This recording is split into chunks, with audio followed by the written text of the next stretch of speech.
金贝。今天这个大家伙呢，不是巨钳蟹，它的学名叫巨螯蟹，我们一般喜欢叫它蜘蛛蟹。另外，它还有一个非常唬人的名字啊，叫杀人蟹。你可能看过一些报道，说日本每年有多少人死于这个杀人蟹之手，非常可怕。那这个家伙真的能杀人吗？当然不能了啊，这个太扯了。首先，这种螃蟹它生活在深海，而且没有类似于像鱼鳖那样的器官，它是没有能力到达海面的，并且行动比较迟缓。它能不被人捞上来吃掉，就已经是万幸了。这种螃蟹啊，是世界上最大的甲壳类，最大呢可以长到40斤，爪子伸开达到4米。我这一只都算小的，也就10斤出头，跟上次那只帝王蟹差不多。但是从感官上来讲，还是这个家伙比较震撼，毕竟人家这个腿，对吧，又细又长，这个玩意儿日本海鱼比较多，但是我们国家渔民出远海偶尔也能捕得到，甚至还有活着带回来的，但我没买到。这一只捞上来直接冻上了。我小时候去海底世界见过它的标本，我当时就特别好奇，这玩意儿好吃吗？今天也算童年圆梦了啊！好了，这么大的螃蟹，我们先把它给拆了。这个螃蟹运输的时候，卖家给我把右边的腿都给掰了，但是这个残疾，它少了一只钳子，我算了也没事儿。它这个腿儿特别长，所以看着比较细，但其实还是挺粗的。这个钳子反而有点小，我觉得。这身体部位有点像某种机甲，有没有？高达，还有这大嘴。我靠，这是它的牙吗？我都不知道螃蟹可以有这么大的牙，看到了吗？这2颗白的，给它拆下来。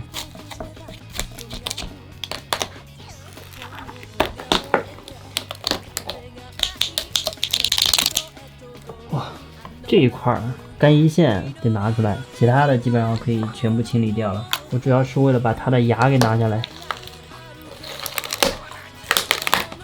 哇，这大牙也太酷了吧！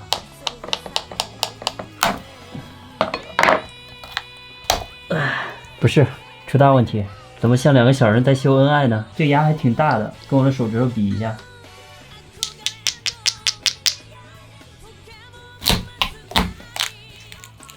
只要黄色的干衣线和白色的蟹膏，其他的一概不要。虾蟹类的干衣线都是极鲜之物，这些汤汤水水就不要。这主要是蟹的血，蟹身的部分切段就可以了。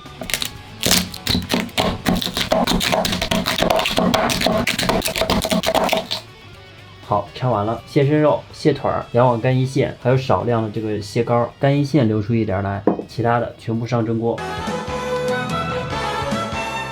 我是谁？皮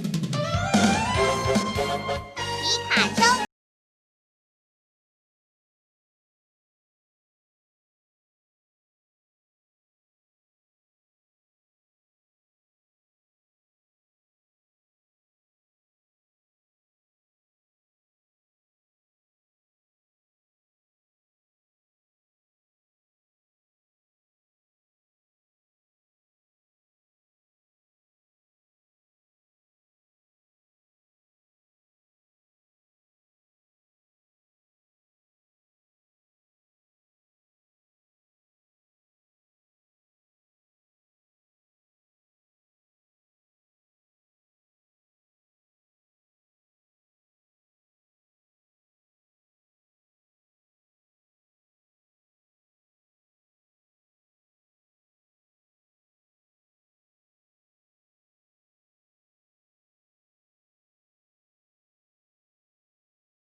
这个还得用，剩下这些干衣线倒进来清酒，来一点，味淋，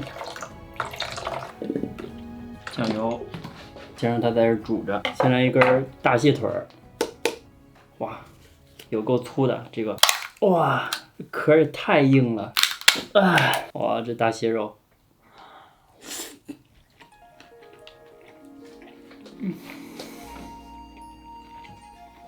这样还可以啊，不错，比我想象的要好吃。这蟹肉咬起来的口感有点像帝王蟹，就是有一点韧性，用老爹的话说就是梗皱皱的。但毕竟是冷冻过的，所以嚼到后面就有点发面。这蟹如果是新鲜的，口感绝对差不了，蟹味很足，鲜甜度也很高。不过有一点咸了。总体来说，以冷冻蟹的标准来看，蟹肉表现相当不错了。我这个翻车的蟹黄炒饭。哇，这个也不错啊。这个虽然卖相不佳，但是吃起来还挺好的，非常浓郁的蟹鲜。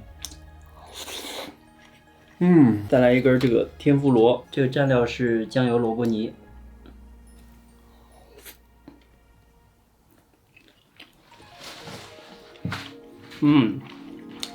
放了有点久。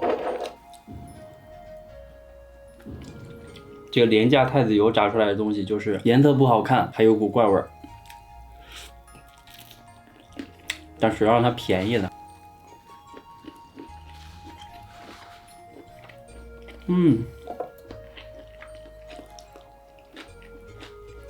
这个是紫苏叶。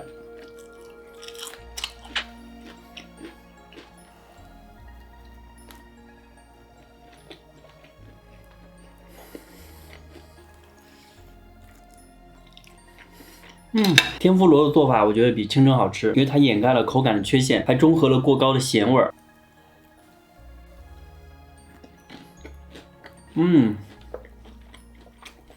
吃起来表皮酥脆，但蟹肉是梗皱皱的。但是缺点就是会比较腻。我这个蘸料也差不多了。蟹的鲜香味儿，加上蟹壳加热之后的那股烧蚂蚱的味道，不过我闻着有一点点腥。这么一整根蟹肉，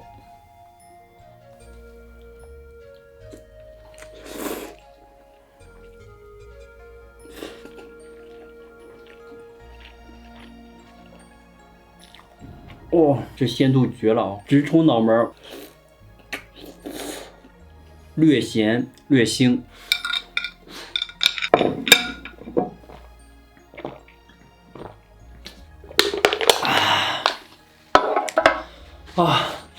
吃完了。今天这几种吃法呢，我觉得天妇罗最好吃，唯一的缺点就是用的油不好。那这个蜘蛛蟹呢，总体上我感觉大家如果能碰得到新鲜的话，可以考虑尝一下，但是冰冻过的还是算了。任何一种螃蟹冻过之后，都远远没有办法跟鲜活的螃蟹相比。不过这家伙在冻蟹这个维度来讲，也可以说是相当不错了。如果是鲜活的，应该也非常棒。好了，那今天的视频就到这里。如果你喜欢我的视频呢，不要忘记帮我点一个赞。那我们下期再见。